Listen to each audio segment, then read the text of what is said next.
Well, Wendy, thanks so much for the introduction and the kind words. And hello, everybody. Thanks for joining us this morning, or I see many people from Asia, so good evening to you, and thanks for giving us your evening. Today, I want to have a conversation about some of the additional, before I start, is the audio okay, Wendy? Can you hear me fine? Yep, sounds great. Perfect, okay. So thank you. So today I wanted to have a conversation about some of the additional challenges organizations and people managers face when running a distributed organization, an organization across sites, states, or potentially even globally. I will come at it from the IT perspective, but it's translatable to other organizations as well.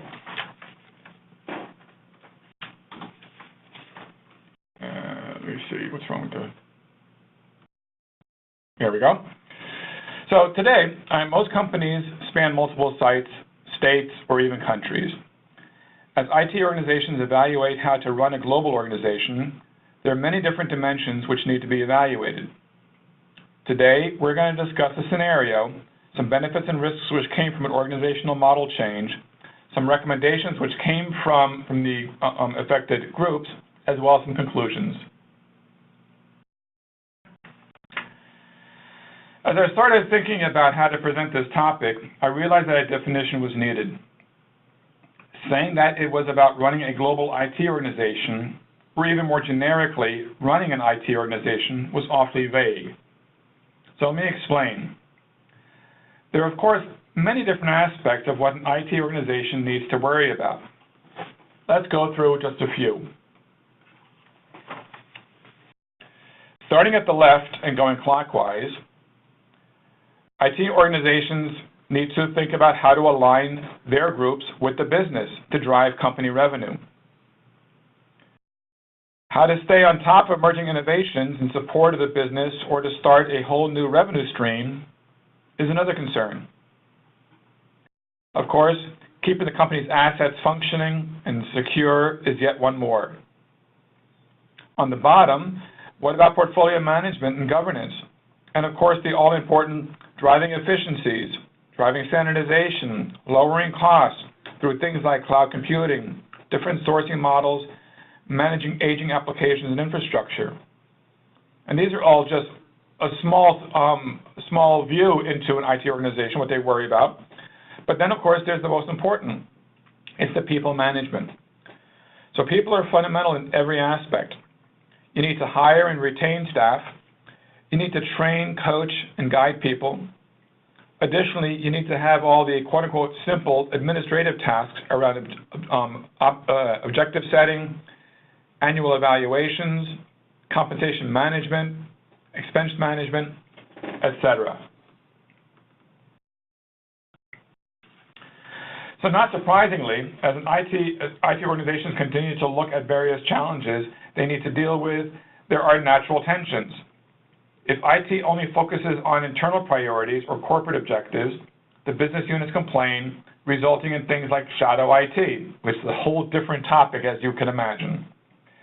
If IT is not ahead of the business and looking at new technology innovations, it can not guide the conversations and risks looking outdated and obsolete, which again leads to all kinds of additional issues.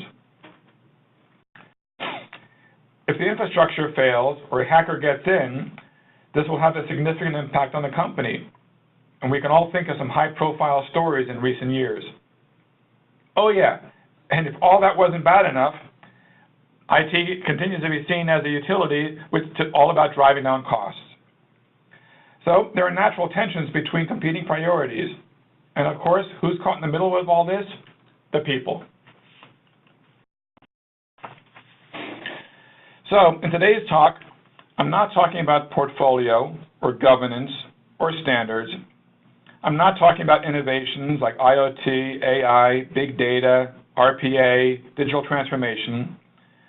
I'm not talking about sourcing, infrastructure management, or cybersecurity either. I'm talking about people management, and specifically with a global twist.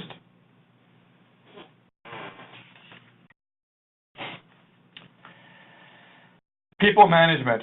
First, let's all agree. If people management was easy, even in normal, simple situations, there wouldn't be so many books written on it. Furthermore, the challenges of people management apply to any organization. finance, HR, sales, marketing, and yes, of course, IT. They apply to any size organization, from small organizations in only one location to large distributed ones.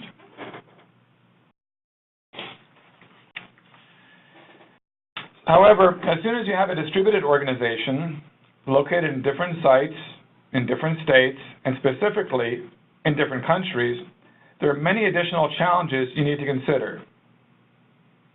Stated simply, distance complicates things. Communication processes and techniques need to change. You can't just simply pop over to chat with your staff or with your manager. Social interactions which foster relationships, which are the core to a working organization, are difficult. You can't just go have lunch with somebody in your organization or outside your organization, or have an after-hour drink. Team building activities, which so many managers focus on, are harder, but even more critical. How are you going to do team building across various time zones? Being a member of both the local and remote teams is really important. Also, mentoring, coaching, and team development, which again are core to successful managers, becomes harder. And by the way, being global just adds even more challenges. The cultural differences, the language differences, the laws, time zones have an impact. Oftentimes people have no common interests or limited overlap. They're not familiar with each other's surroundings, and people have to speak more slowly and more clearly, oftentimes using simpler words or phrases to get their message across.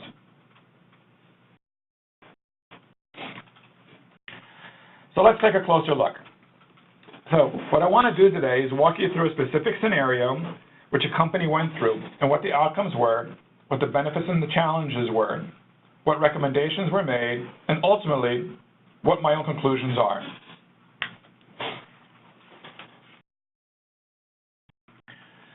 So as a background, the scenario was as such. Here's a company which has been successful around the world for over 100 years. The organizational model across all functions had always been very federated with local autonomy.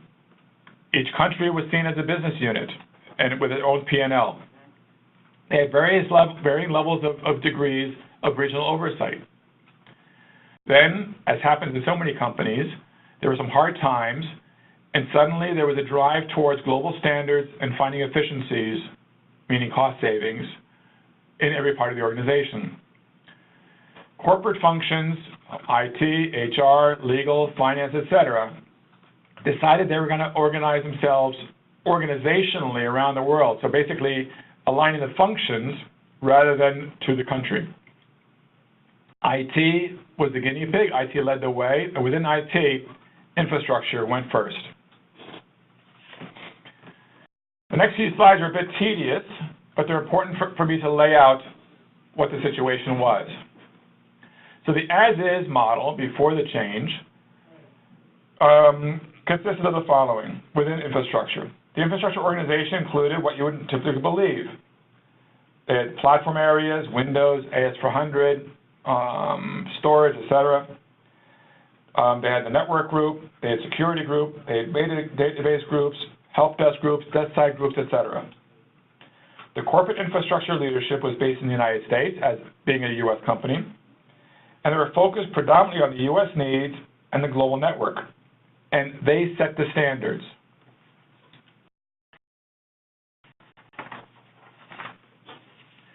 There were regional hubs in Europe and Asia Pacific, focused on regional infrastructure needs and the regional network. There was one organizational leader for each regional hub. They were responsible for and had a solid line relationship with each infrastructure function represented at the regional level, basically mirroring the global infrastructure services. They had influence at the country level, but no explicit authority.